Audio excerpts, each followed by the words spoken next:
you say she initially offered this RV for free. Yes, she did. Because she felt bad for you? No, if I helped her move out of her son's place into Ridgecrest, she had nowhere to put it, and she had no one to take it out. So she told me I could have it, and she said this like 3 times, but then that's when she had money. And then when her money started going down, that's when she started coming at me and harassing me, and I never told her I'd pay her every week. I get paid every other week. I'm sorry, but you did agree to pay her because in your answer, you said you insisted. You didn't feel comfortable. I insisted I would give her money for it. I wasn't going to take it for free. Well, you just said we reached an agreement in your answer. You said we reached an agreement for $4,000. I told her that's the most I would pay for it. So $4,000, not $5,500. And she wanted it right then and there. Do you remember this? No. So what kind of condition was this trailer in? Well, at the time, it still was full of stuff that I needed to move from my place.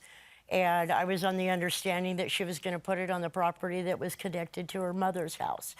And I went over to the property to get the stuff out of there. And it wasn't there. So there's pictures that the defendant submitted. Yes. She was there when the trailer was being towed, and she was made aware that the trailer was not going to my mom's at that time because it was too filthy.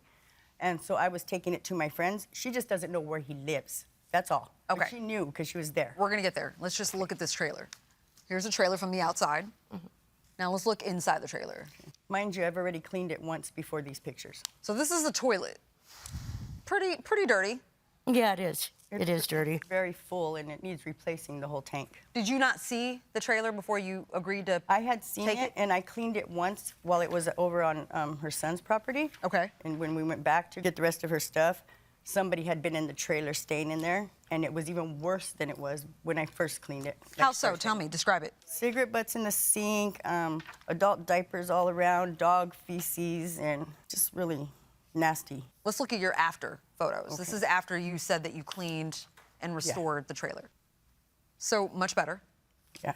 Ms. Hudnall, you wanted the RV back because you wanted to sell it to someone else who's going to give you cash. Is that right? Well, that wasn't the original deal. I wanted to be paid. She told me that she was going to give me her tax return. She told me she was going to pay me $50 every week. I would never tell you every week if I get paid every other week.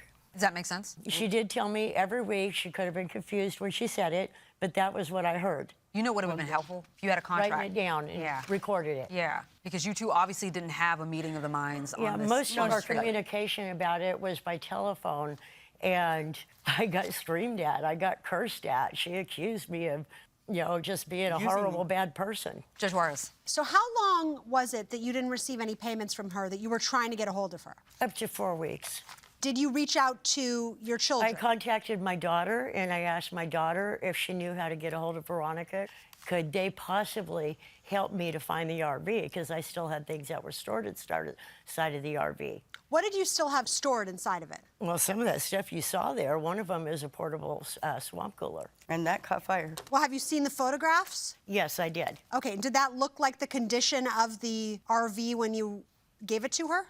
The RV was somewhat messy, yes. Okay. And the sale was as is. She had bought it from you. She was making payments on it. So why did you think that it was supposed to be in a particular location? Because that's what we agreed upon.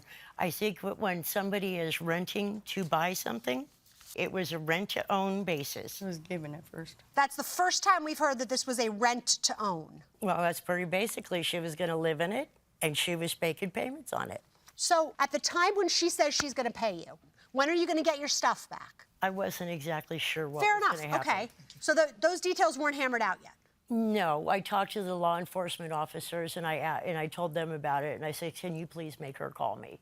Right, and we saw the text messages. You were trying to reach her. Yes. You were not able to reach her.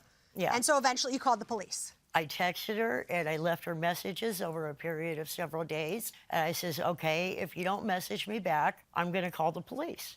And then when I called the police, I explained the situation, and I asked them what the best thing would be to do. Okay, so Ms. Flores, I'm also not understanding what you say happened, which is that she was going to give you an RV that I think it's undisputed is worth many thousands of dollars, even if messy. Yes, I understand that. That's why I didn't understand why she said if I cleaned it and had somewhere to put it, I could have it.